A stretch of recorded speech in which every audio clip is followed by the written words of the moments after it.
Oh shit! Oh shit! Oh shit! Oh shit! I ain't ready for this. Oh shit!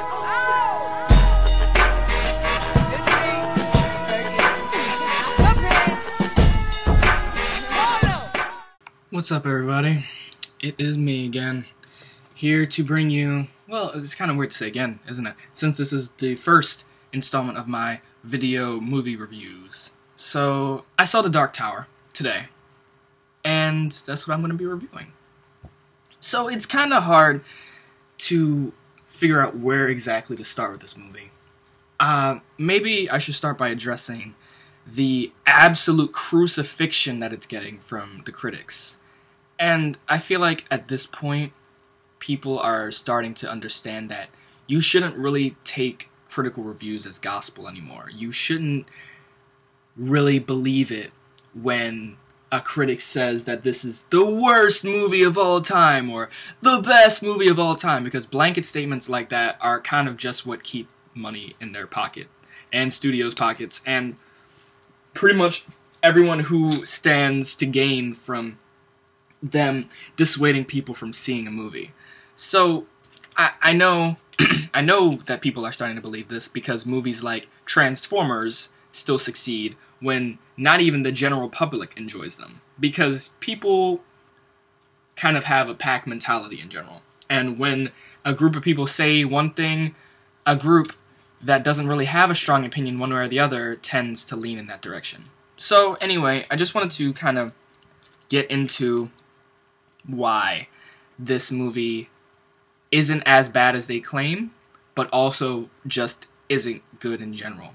I saw a lot of critics kind of say that the plot was incomprehensible. I heard that word a lot. So I went into this movie kind of with a clenched ass, expecting to just be absolutely off my shit confused. Like, just, whoa, where am I? What's happening?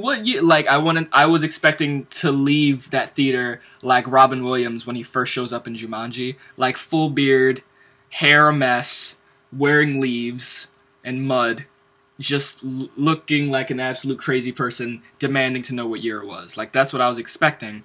But it was actually extremely simple. Very, very cut and dry plot. And I think that's one of the big issues. It was very easy to follow, but that lends itself to the problem that the characters were so very one-dimensional.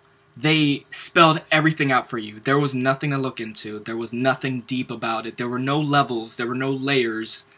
There's nothing to try to decipher with this movie. Idris Elba says, "I want to kill Matthew McConaughey." Great, that's what he wants to do. Jake, the little white boy, he says, "I want to protect my world."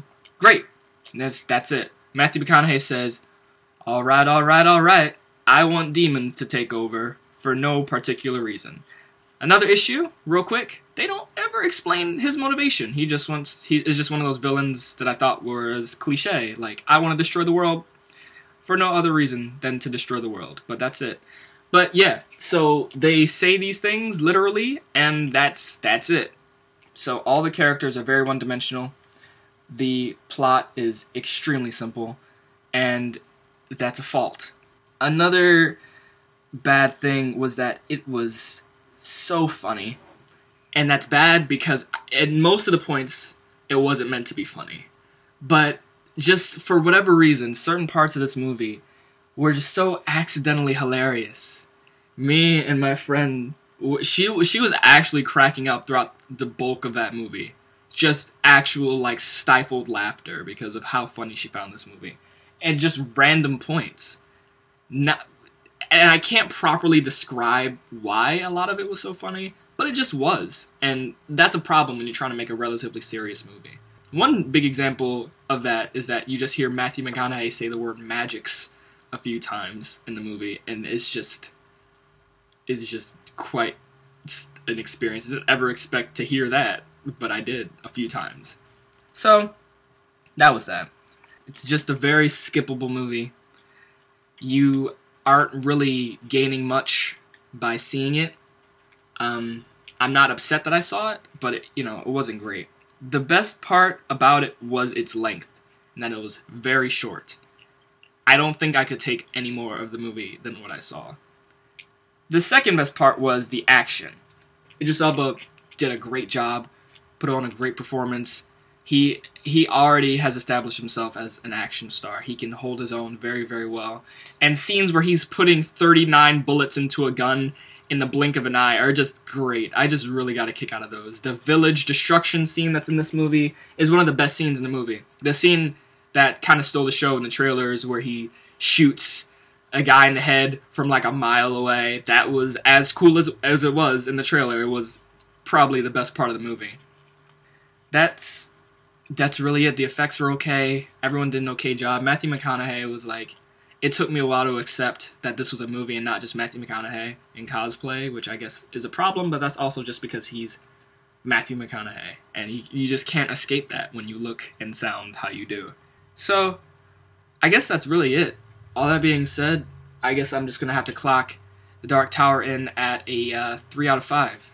It wasn't horrendous, but it wasn't particularly good or memorable whatsoever. I don't think you'd be missing out on anything by not seeing this movie. I don't think that you should even pursue it when it's out on DVD or Netflix or whatever you kids use these days.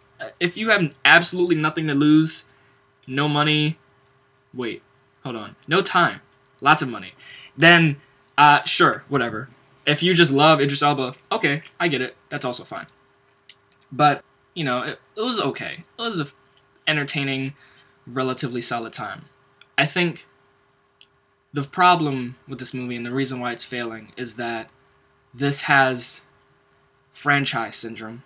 And it's something that I've described to a few of my friends on a number of different occasions. And that is basically when, before the first movie even comes out, the studios have huge, massive, sprawling plans for the franchise. They have sequels already planned. They have TV shows. They have books. They have comic spin-offs featuring the little rat character who was in for like 5 seconds in the movie that Idris Elba like gave a high five. You know, it's just things that when they should be focusing on the here and the now. They should be focusing on making this movie a success.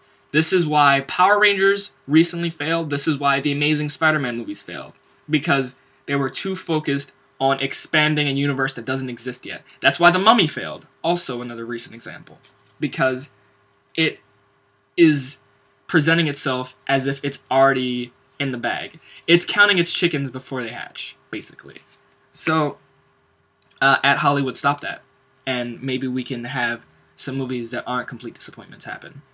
I'm very bummed out about it, but if anything else, the critical reviews gave me a sort of cushion for it. Kind of lubed up my entry a little bit. You know, it made it a little less rough for me. So I guess see it at your own risk. Wasn't terrible. It was kind of just nothing, I guess.